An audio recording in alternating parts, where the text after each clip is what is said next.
that for I did that for several years, and then in 2010, I guess, I found Rotary eClub 1 because a friend of mine had cancer and he was missing too many meetings, so he did makeups on eClub 1. I then joined eClub 1 in 2013, as you said, and the first thing I did was just get involved.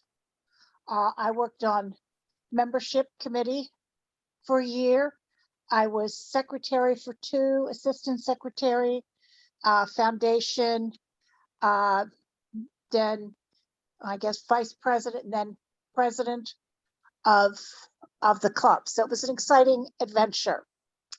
eClub 1 is unique because depending on who you are, it either started the evolution of eClubs that we see today, or the revolution of Rotary in moving forward. It took them over 2 years to sign off on doing an eClub. Rotary International didn't think that it would survive its first year.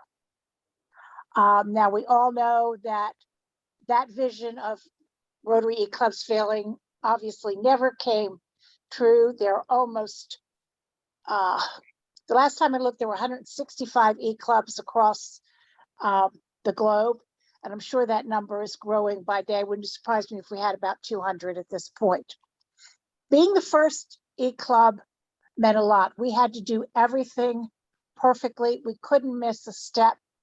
They were looking for us to screw up so they could say it wouldn't work and just keep the old style Rotary meetings. We didn't do that. We played it by the book. We did everything we were supposed to do. And as a result, like she said, we have 14 countries. We have 62 members worldwide. Just like every Rotary Club, our members come and go as their needs change. Everything we do is electronic. All of our meetings are electronic. We set up our service projects electronically. Everything is done over the internet or via email. The only time we ever come together as a club is at the Rotary convention. We have a dinner. That's the only time we see each other. But it's interesting. We do a newsletter. It took 3 shots for the members to accept any newsletter, but finally they did. It took 4 shots to get regional meetings set up, but we managed to get that done. We always have a problem with attendance, like every Rotary Club does with meetings, even regional meetings. We've even had our district governor do his visit by just doing one of our weekly meetings, which we put a topic out there to our club members and they all comment on it. So the district governor did that a couple of years for us. We did one time, the district governor attended 4 regional meetings. So we try to break it up so that every member worldwide feels like they're a part of the club. That's the hardest part because everybody's all over the place and time zone management is always an issue with us. It's just trying to make everybody come together. Now we're established out of District 5450, which is in Colorado. That's where the first eClub started. We're the only eClub that is allowed not to hyphen the E-club. We're the only one that's allowed to use eClub without the hyphen, which is an interesting tidbit. The E actually stands for electronic. They didn't know what else to call it, so it became an electronic club, eClub. That's where that comes from. This year we celebrate 20 years of the evolution or the revolution of Rotary. because of what we did and how successful we were in doing it and continue to be successful with that, is that satellite clubs like you and other e-clubs around the world have the opportunity to assemble, grow, and become very, very popular. I think we do a very good job. We've won 2 presidential citations. I have to admit, I'm going to blow my own horn here. One was in my year, so yay me. You got to take the small victories. But we're very busy. We do, the year I was president, we did 36 projects year round, worldwide.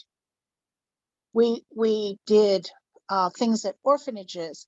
We fed people in Africa and India. We helped train people. We donated sewing machines in, I guess it was in Southeast Asia in a couple of places. We support diabetic clinics. You name it, we've probably have done it. And with the support of our people and the use of district grants and foundation grants, we've been able to multiply the money and get what we need in order to continue supporting those projects. One of the nice things RA has done on our website now is that you can take your project and post it out there and look for partners worldwide.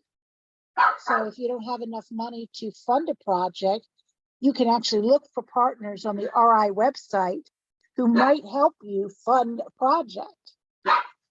So that you learn and spend time on the RI website. You'll learn a lot about Rotary, has a lot of great information for you, even just starting out in Rotary. I always found it very helpful when I couldn't find something or needed to have an idea. I found it on the RI website. The other thing is on Facebook now, there are quite a number of Rotary Facebook groups. One of them is Women in Rotary. Sorry, guys, it's just women. But it's a good place because women have always struggled within Rotary. Rotary is getting more diversified, bringing women. The fact that we're going to have the first woman president is outstanding. But the group on Facebook for Women in Rotary is just to talk about sometimes the problems women have. It's also a floating idea place. It's a very good place.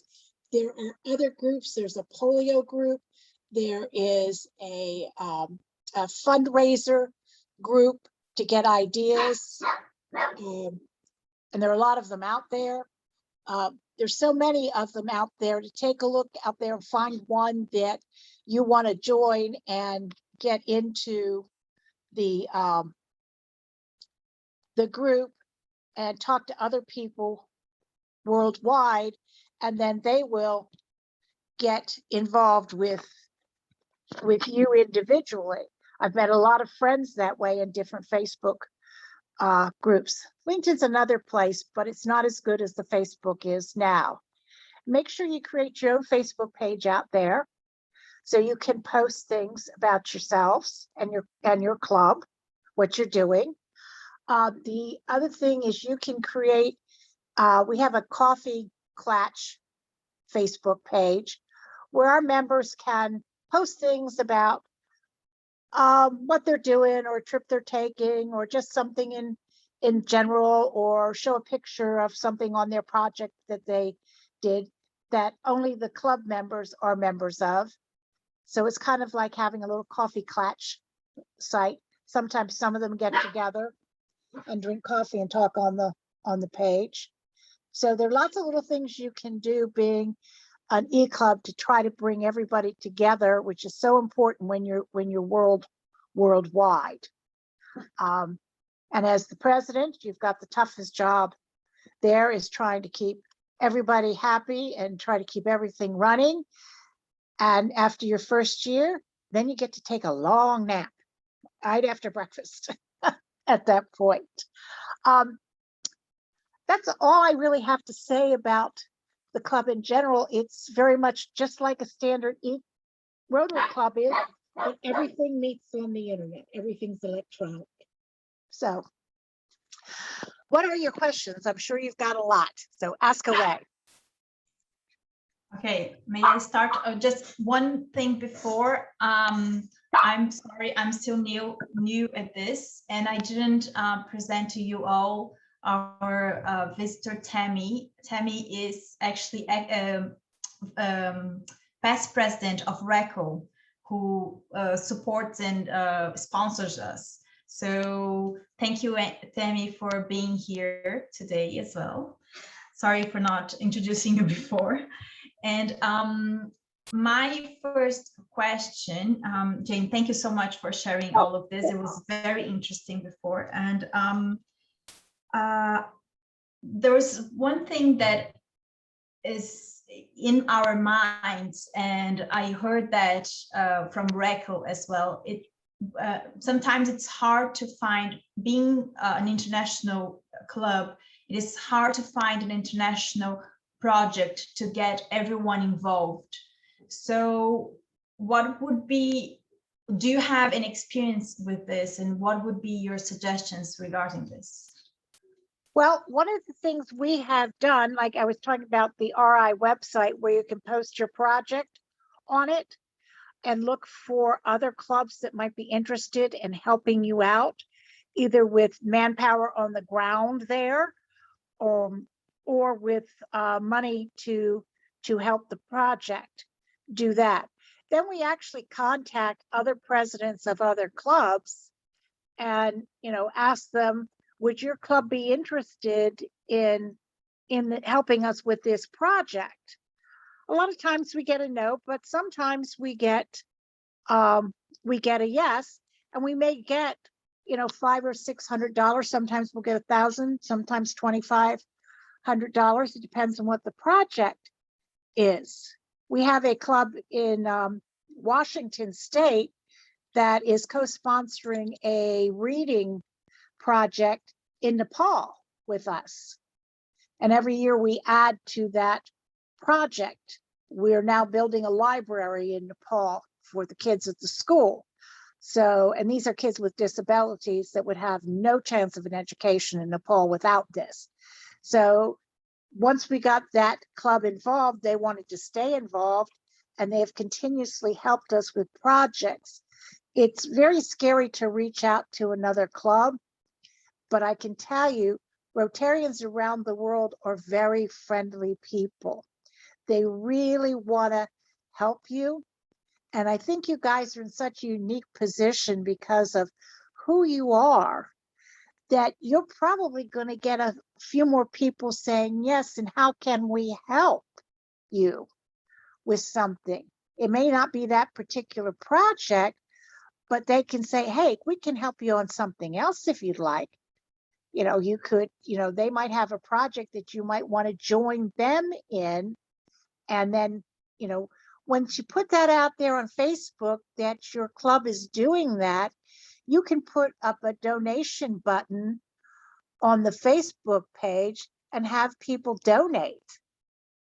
So there are all ways of raising money and looking for people to help with projects. My suggestion is to start small, get your feet wet, get some experience with doing a service project as a group. Once you've done it, then talk about all the good things that happened with it, talk about the things that need improvement, then pick another one and just continue to evolve until you're ready to take a really big project. I'm sure there's something in the community where each one of you live that there's something you'd like to do. A food bank or a library that needs, you know, some extra books. There's an organization here in the United States that puts reading books for children in laundromats. So when they go with their parents, they can read books. So, I mean, it doesn't have to be, you know, a $20,000 project that changes the world somewhere. It can be a couple $100s of buying some books and rotating them in and out of some local laundromats in your area. Projects don't have to be big to be successful. Anything that you do to impact somebody's life in your community in a positive way is a good thing. So even if it's buying, the firefighters or the EMTs, bring them hoagies for lunch someday or something like that. That's a project that's way of saying thank you. That's supporting the community. If there are local fairs or carnivals that go on, we have a chili cook-off in one of the towns here that one of the Rotary clubs does. It took them years to get where it is. They've been doing it for 15 years, and now it's a huge regional event. But they started out very small, one city block, and now it's 7 city blocks. But they started out as just putting up just a single table at that first chili cook-off. Then they inherited and they just grew it slowly and surely. So you can take a project from the very beginning and do it on a small scale and keep it growing. You don't have to think large for a project.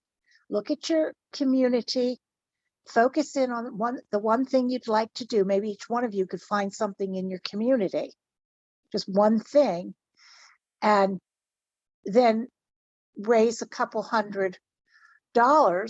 Maybe even in your community, you can raise that money by just, contacting the local newspaper and say, you are doing this and you would be welcome to have 4 donations to help with projects. Community newspapers are great. They like to report good things that people are doing. They're familiar with Rotary clubs. They know they're doing good work. So that's just really important. So try that and see how that works. Does that kind of help you? Super, thank you. Yeah. So, and I believe you started answering my second question as well. It was about how to raise money. So yeah, so raising money is always hard. eClub 1 raised their money initially by doing makeups when Rotary still did attendance. If you missed a meeting, you either could just miss it and hope you don't get in trouble with attendance, or you could do a makeup by going to another club's meeting and telling the secretary of your club you went there with proof, or going to eClub 1 and doing electronic makeup. And if people who did that made a small donation every time they did that. So that was our way of earning our money for service projects.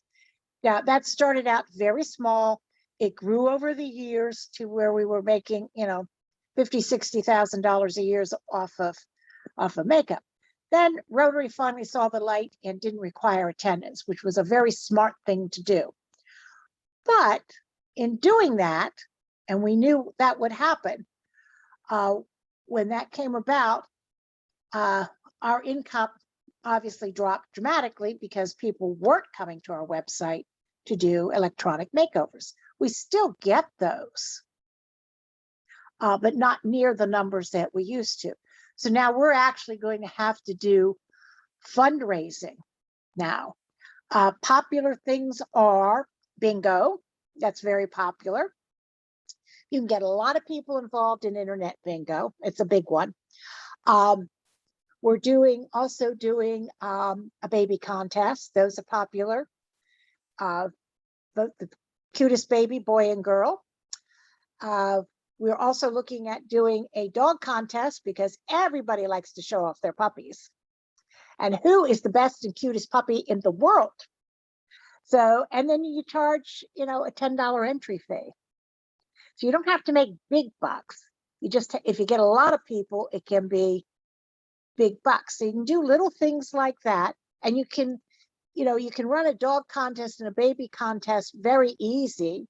You can post it on a Facebook page. I'm sure Tammy would love to tell the people in her club that this is what you're doing. And I'm sure you would be showered with pictures from those members and their their pictures of their kids and their dogs and an entry fee.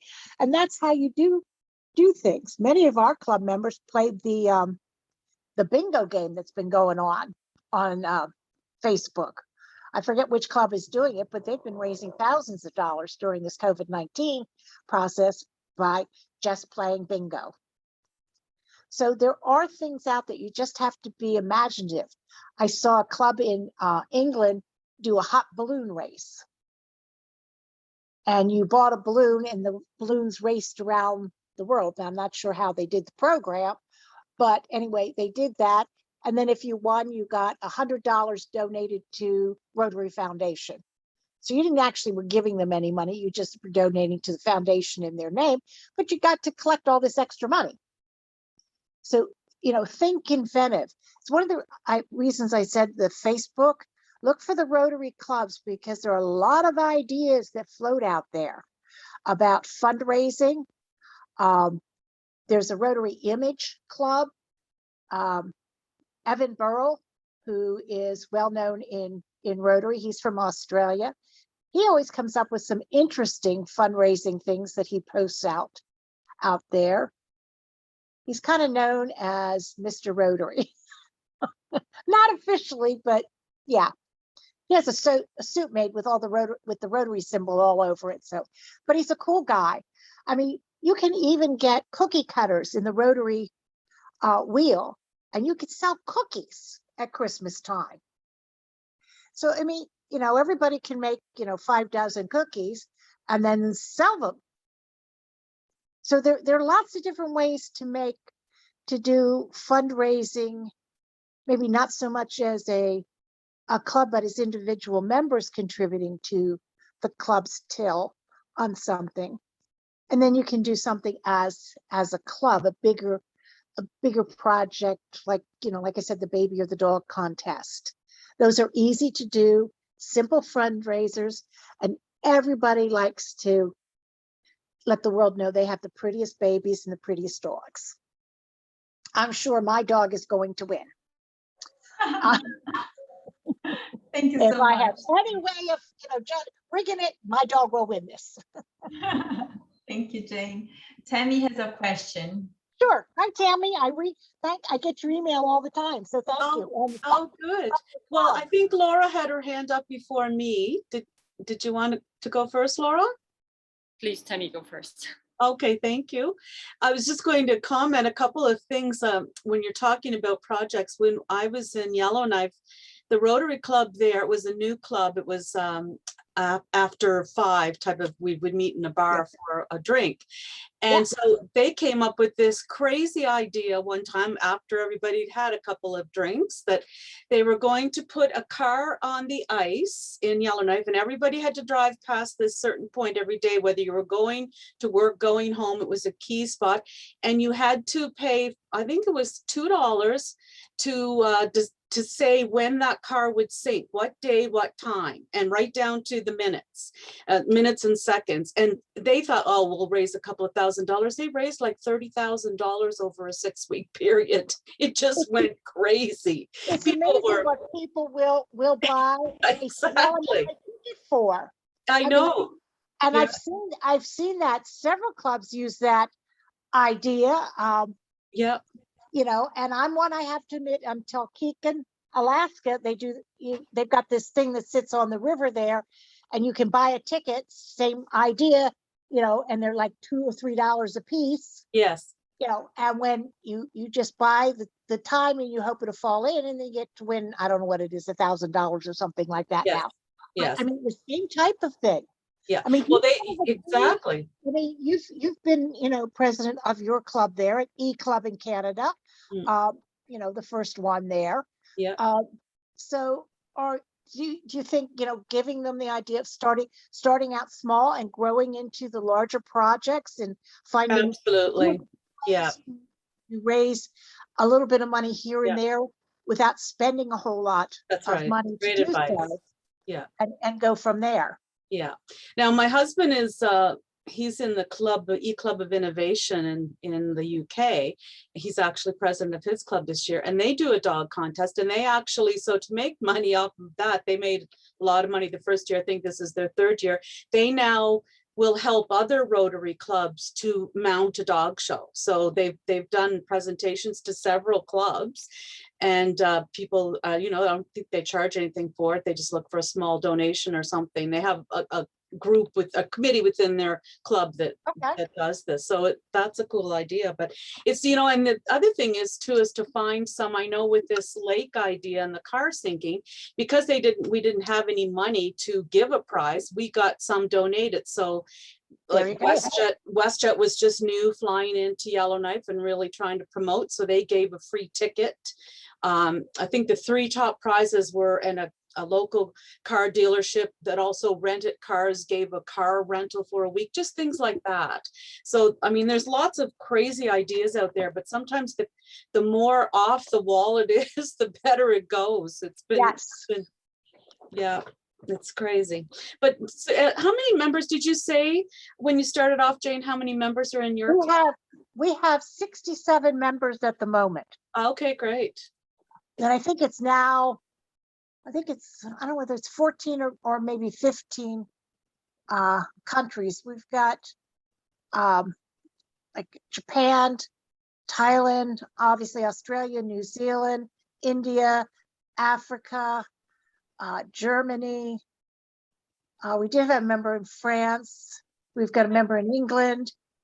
Of course, the United States. We've got a couple from, one from Bahamas. So, I mean, it's all over. Interesting, we don't have anybody from South America. No matter how hard we try, we cannot get a member from South America. We'd love to have one from South America, just because I think it would give us an opportunity to do different projects down in South America, because they're very hard to get into that community. That community is very tight down there. But yeah, so we actually have a member in Canada too, I think. So it's all over the place. I'm sure you have the same thing with Canada Club 1, is that you've got members from all over the place as well. But I think you guys really hit it off with this satellite club that you're doing. It is We're very proud of them. Yes, congratulations on you. You hit on a perfect idea to do one. Yes. So thank you. And thanks for sending me your newsletter, because I do read it religiously when I get it.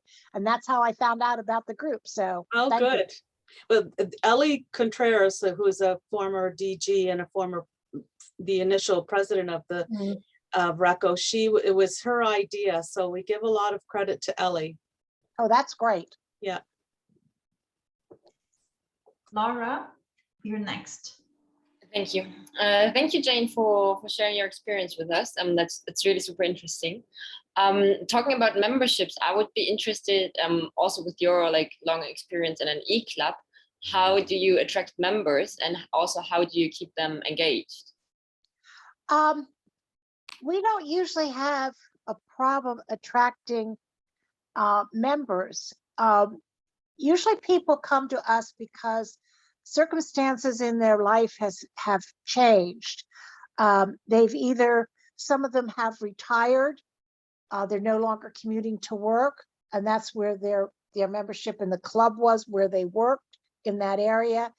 Now they've retired to a smaller place. There's not a local club nearby, so they joined. We have members that are on a cruise ship. We have members that are airline pilots. We have members that are doctors. We have some lawyers. Usually it's people whose schedules don't really allow them to go to a regular meeting. They like the idea of Rotary. They want to be a member. We try our best to keep our name out there. It's hard always to generate publicity on things, but with Facebook and LinkedIn and things like that, whenever we do a project, we make sure that some kind of sign is put in the project, donated by Rotary eClub 1, our district and United States, if it's out of the country. So we try to get recognition that way. But usually our membership stays around on the average of 65 people. You just have to let people know that you're out there. One of the biggest fears of local Rotary clubs is that you will poach their members. And I have not ever found that to be true. Somebody joins an eClub because it fits their lifestyle. They've got lots of different Rotary clubs, what they call Terra clubs. I hate that name. Other Rotary clubs they can join that have morning, lunch, dinner, 5 o'clock, weekends, where they meet. But an eClub fits the person's schedule and lifestyle. So you're kind of selling that at the same time. We've just never had a problem with getting people to join. It's very hard to keep people involved, just like you would with any Rotary club or any business. It's the 80-20 rule in everything. That applies whether it's a job or any club that you belong to. 20% of the people are always doing the work. So that's just a given. That's why we've tried the regional meetings to try to get people involved because of the different time zone. We've gone to using a internal newsletter for our group. Like I said, on the third try, it finally took off where people liked it and are contributing to it. They're now attending regional meetings where we couldn't get them to do that before. I think COVID-19 helped them buy into this, and now they like it. So it's just a matter of, when they first join, if you can get them to do something right away, that helps. We try to assign people to committees as soon as they join, if at all possible. So at least it gets them involved. They learn more about the club that way. Membership committee is a good place. Service committee, help with the newsletter, organize the weekly meetings, scheduling, anything like that that you can think of that they can help out with the club, you get them to do. Sometimes they stay with it, other times they don't want to do it, they don't like it. Help them with the foundation. You just have to try to get them involved, and people just leave. We had someone who left our club the other day. He's retired, and he's just tired of everything. He needs a rest, so he's resigned, and he'll if he decides in a couple of years he wants to come back, he can do that. We always leave the door open for people to return unless there was a really good reason we wouldn't want them back in the club, and those are very few and far between. But we've had people leave and come back. It's not unusual. So it takes a while to build it up. I mean, they only started, I think, with 11 members, and then they got to 20 something, and they stalled there for a couple of years, and then got in the 30s and stalled, and then they were in the 50s, I think, when I started. And then we had an opportunity to take members from a club that was being dissolved, and that really bounced our numbers up into the low 60s. We've been as high as 75 members. So we're in the Rotary Club membership, we're considered a fairly good size club. But if you can get, you can get up to like 20 members or keep, growing, maybe 2 members a year. But if you grow, that's important. If you think there's somebody that you work with or that that might like this, might want to get involved in his community, do service, help out. That's how you invite them. Or if you're doing something, if you're doing a project in the community, say you're putting books in laundromats or something like that. You can invite them along to help you set up the book rack in a laundromat so they can see what you do and then go out and, and share a beer or something like that with them. And you talk more about what you do, and not, it's not so much, it is a club, but Rotary is a way of life and a mindset. You don't join it to join a club. You join Rotary because that's what you feel your life wants to be like, service to everybody. You want to help people out. And I think most people want to do that if you just get past joining a club type of mentality. I mean, it's slow. It'll take you a while to build your membership up, but ask and talk to people. Ask them, hey, join a meeting. You're interested? Come listen to one of our meetings, or include, a bunch of your friends when you do a community project. Some of them might then well be interested in joining the club.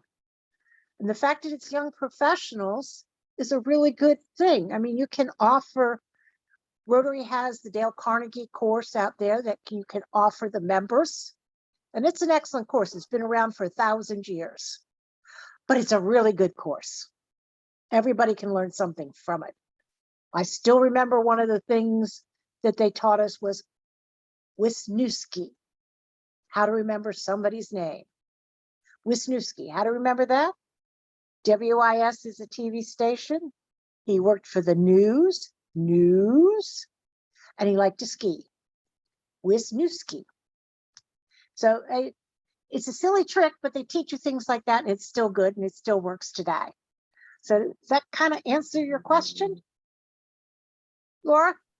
Yes, it does. Thanks a lot. Okay, Thank you, Jane. Amy has a question. sure. Hi, Jane. Thanks for joining us this morning. Hi, Well, this Amy. morning Thanks for me. Getting up so early. No worries. I have a question about your service projects. Again, I know you touched on a lot of different examples, but given that your members are based all over the world, do you find you're alternating between maybe smaller projects that has like a certain theme, like everyone goes and works in the food bank in their local communities, depending where they are, as like one example, versus like maybe the larger projects? Do you take like turns alternating which country to focus on, like where each of the different members are located, or do you have a process for that? Our process is, first of all, you have to be a member for 6 months before you can ask for a project. Okay. We want to know that you're a member of Rotary, that this is what you want to be. You want to be a member of Rotary. Then after that, anyone who is a member can put in a request for a grant from the club for a specific project.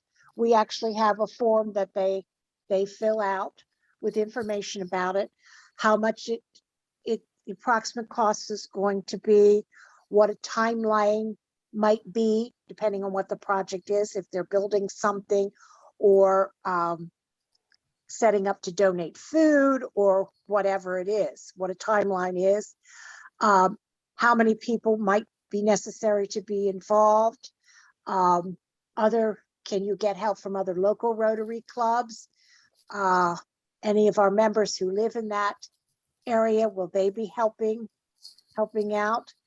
A prime example of that was, we did one project that started out as a small request from Africa for a child who had a heart problem.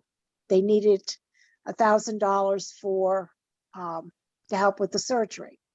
So one of our members submitted the request. It went through the committee. The board voted on it, approved it, and we sent them $1,000. Turned out that apparently the girl couldn't have the surgery done. She needed to go to India to have it done. So that, because we had already started to get involved with it, and the Rotary Club there could not get it all together, we teamed up with them. Now, this is a US club, a club in Nigeria. And we had a member in India who lived in the town where the surgery could be done. Now, the problem is you've got to get the girl to India, got to get parents there, or at least one parent there to go with her. You got lodging, airplane, time of recovery, and then back home. So what became $1,000 donation was all of a sudden we need to raise $10,000. Okay. Now the club probably could have given $10,000, but that's not the way we do it. Our member in India contacted local Rotary clubs in that area, told them what the situation was. They got involved. Some donated money. One donated a place for the mother and child to stay before and after the surgery. Another donated transportation. Another helped pay for the surgeon's fee. So between our club here and two other clubs in the US and the club in Nigeria and the 6 other clubs in India, we managed to get that girl the surgery. So it took one person there in Nigeria that started the ball who knew a member of our club who got started, then took a member of our club who was in India to finish the ball rolling there. So you have to use your members where they are. So if you're doing, say you want to donate food to a food bank and you want to donate, say you want to donate 500 pounds and your club doesn't have the wherewithal to do that, you could contact other Rotary clubs in your area to help you out with that. Tell them what you're doing, who you are. They'll probably be very excited to help you because of who you are. And then you would have money. You would also have manpower to help you do it. Mm-hmm. They could help deliver the stuff for you to the food bank. So you have to just not only use your people, but use other Rotarians in your area to help you. And they in turn may call on you to help them out for something, and always volunteer. If you see a Rotary club in your area that's doing something, call them up and help them. Ask to help them. That way you get to meet them so that when you have to go knocking on their door for some support, they know who you are and know you're willing to help them. I mean, it's kind of a networking game, like you network for business. You have to get out there and get to know people, and that's how you make the connections work. That's how we make our service projects work, by using connections and calling Rotarians and helping each other out in doing things. Does that kind of answer your question? Yeah, no, absolutely, Jane. And a lot of us do have ties to different Rotary clubs through, being involved in the youth exchange or Rotaract or, some of the Rotary scholarships out there. So I do, but also some of our members are new to Rotary altogether, so don't have any of those Rotary connections. So I think that's going to be one of our, big opportunities now, is to connect with Rotary clubs in each our respective local areas. Because I know for myself, I haven't connected with Rotary yet in Canberra, so I'm looking forward to doing that. Yeah, that'll be interesting. The other thing you can do is, if you were youth exchange, you made a lot of friends that year from a lot of different countries. Have you kept in touch with any of them? Do you know how to get in touch with them? Yeah. Why don't you invite them to join your club? This would be right up their alley. They're professionals now.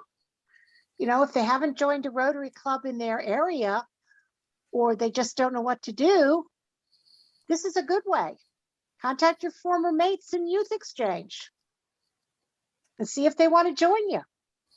They're already indoctrinated into Rotary. They know what it's about. they love what they do. So that's always a good way. And they'll be young professionals just as you guys are. Okay? Thanks, Jane. Thank you. I have two last questions, actually. Since you have in the club 14 to 15 different countries and different cultures, I believe, do you have you ever experienced any kind of cultural shock or difficulties within the club? I'll make the next questions later. Okay. Actually, no, we haven't ever had that problem. I don't know whether it's because people who join Rotary are very much more broad-minded than most other people. Upon occasion, I have seen and experienced, well, you're only a woman in Rotary, but that comes from the old hardcore all male Rotary people. Not so much anymore, but there are a few that are in our club, and they're the older members. They're in their 70s, and you still get some of that. But as far as a culture clashing with another culture, no, we have not experienced that. Well, I guess we've been extremely fortunate in that we try to recognize feast days and special holidays in all the countries. I've learned about, we have several members from India. I didn't know what the Diwali was, but I do now. And so we, celebrate that for our Indian members. They celebrate our Christmas, the New Year's, Halloween. Apparently we got more holidays than everybody does for some reason. We celebrate anything. But we all have a good time, and then we learn about each other's cultures. I mean, one of the things we want to do is put together an international cookbook of favorite recipes. I mean, we could come up with some real doozies from all the places we live, our members are from. So yeah, we've been very fortunate with that. Just hasn't happened. So perfect. Thank you. And the recipe book is a really good idea. Regarding this, actually, I have a question. I actually had 3 questions, but I'll try to keep short. okay. Have you ever done any kind of exchange program within the club? Like, have you? I don't even know if that is kind of possible, but we'll probably think about it. So, have you done it? Well, actually, the first year when I was president, that was our first exchange. Only because, like I told you in the beginning, my first initiation to Rotary was youth exchange. So I am a hardcore believer in the youth exchange program. I think it's the best program Rotary has to offer. Yeah, everybody was a little bit wary that it couldn't be done.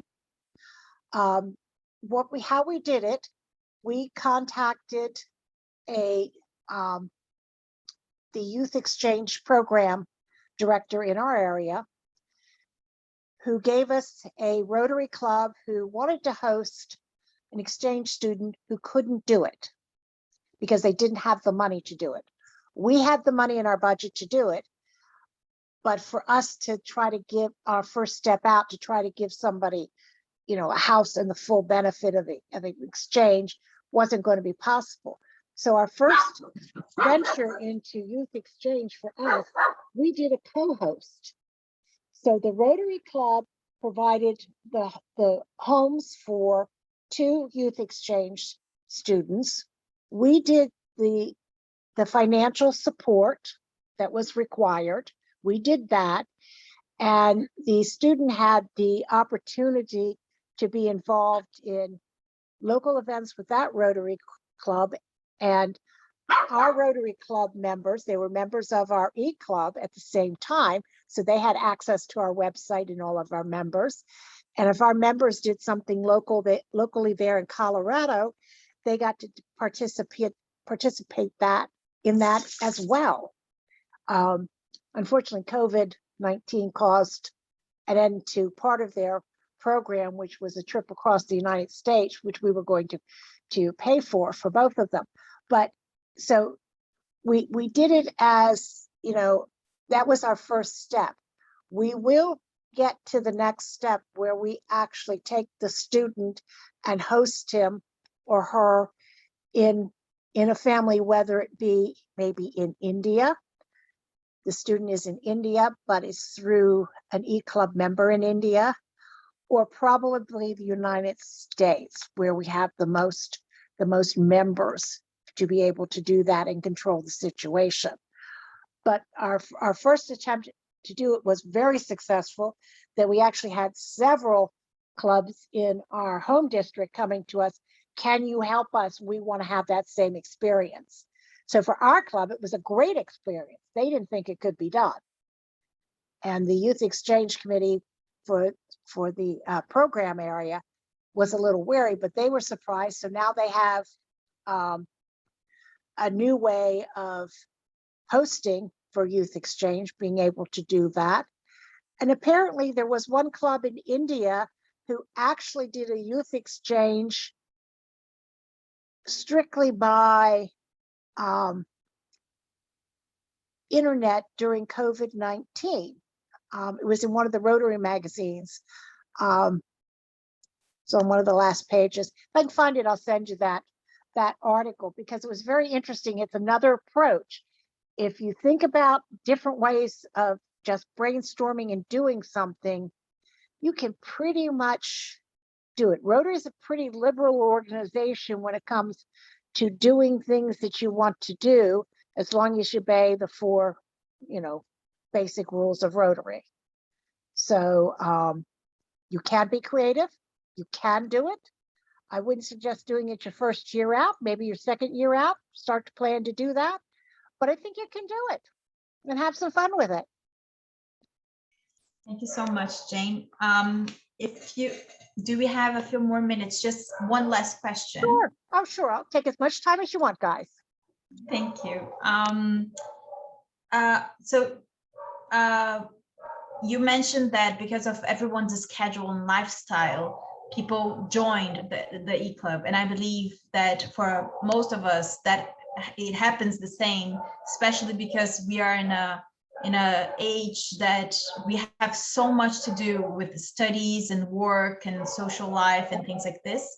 So do you have any tips on how to get simple and running?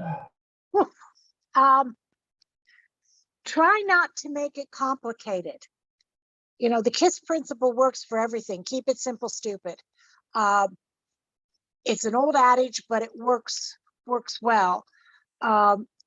When I can tell you this, when we had our board meetings, they were so long and so boring that people were willing to strangle themselves, because the presidents conducted it just like they've conducted every board meeting in any Rotary Club that ever happened. When I'd had enough of those. So when I did my board, everybody submitted their reports in a Dropbox. Keep it simple. It's there. It's a collection of documents for a lifetime. It's always there. Dropbox is not that expensive to do. That way you keep a running thing of all of your reports, treasurer's reports, anything that's unique to your organization in a Dropbox. I expected all the members of the board to read all the reports, so that when we had the board meeting, the only thing we talked about a bit at the board meeting was the treasurer's report, make sure everybody understood where we stood financially, any new business that had to be brought up. Then we went into the committees. Did anybody have to say anything about their committee report that needed the board's attention? We approved service projects. And then the last thing was, it was a general discussion of anything that had to be discussed about the club in general. Concerns, ideas, potential problems, and things like that. We got more done that way by trying to concentrate on keeping it simple, not reviewing everything that anybody ever wrote, but it's kind of like, this is your club, got to make it work. As a president, you're not there to make them do things. You're there to steer them to do it. You've got talented people with you who know what they're doing. When you tell them to do a job, you're there to support them and help them if they need help. But you're not there to do it for them or to force them to do it. That has worked very well. I mean, it was rough for the incoming president after me because the board members were so used to not having to read the reports during a board meeting to having to read them again. So now this is the first year we have co-presidents. We have 2 presidents this year. So that's going to be an interesting year. So we're one of the few Rotary clubs that have ever tried it. I think the first eClub to try with 2 presidents. So it's interesting. And our next district governor is coming from an eClub. So you can do interesting things being an eClub member. So did that answer your question, or did I get a little off track? Was perfect. Thank you. You gave us even more. Thank you. Okay. Does anyone else has any questions or comments? No? So we are really trying to be strict with time, and I think we almost nailed it. Nina is one of our secretaries, and she wasn't able to join today. Well, you talked a lot with her, and she wasn't able to join today with video and audio, but she's saying just sent you a thank you note. I saw that. Thank you, Nina.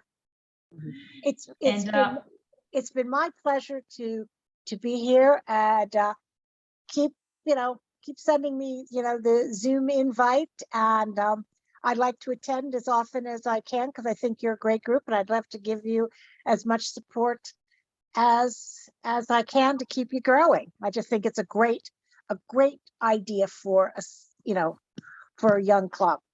Terrific. Thank you, Jane. It was precious. Thank you, Susan. That's awesome. Yes, thank you. So just to end it, I would like to invite Amy to do our first Rotary Minute. Actually, just one last thing, Jane, we would like to thank you even more because you were our first guest speaker, actually. Oh, my goodness. Yes. Goodness. Well, I am honored. I'm just thrilled. Had a great time. I love talking about Rotary, as you can tell. It's a passion. Thank you. You helped us a lot. And thank you for being available, because probably we'll have even more questions, of course, along the time. Anybody who wants to, if you guys have a question, you can always email me and ask. I'll help you out when and where I can. And, like I said, I think this is an exciting opportunity, and applaud to Tammy and Recco for, doing this. Thank you, Tammy. Okay, so again, Amy, the floor is yours. Thank you. Thanks, Fabi.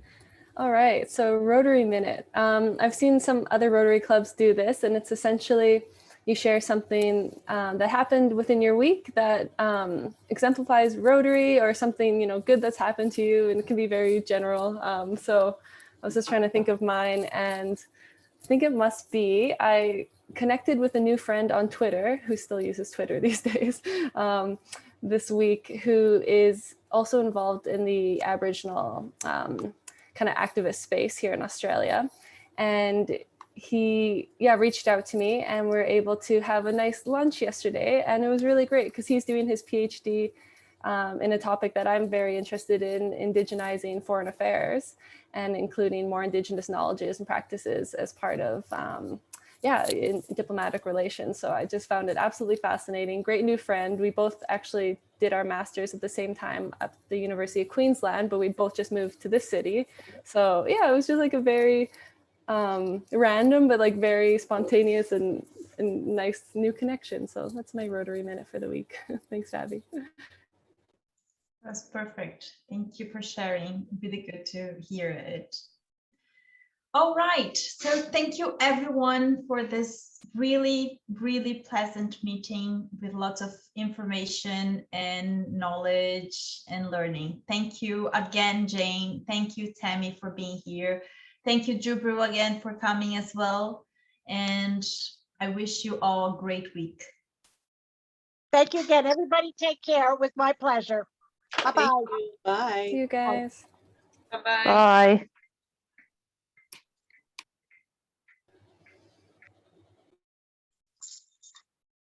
It was.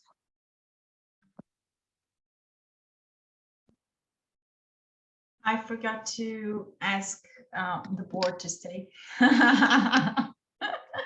Let me see if people can come in again. Amy, just a second. I'm still so new at this. I forget things. Thank God Tammy was here to remind me to record the meeting. Actually, wait, I have to stop recording. Just give me 1 second.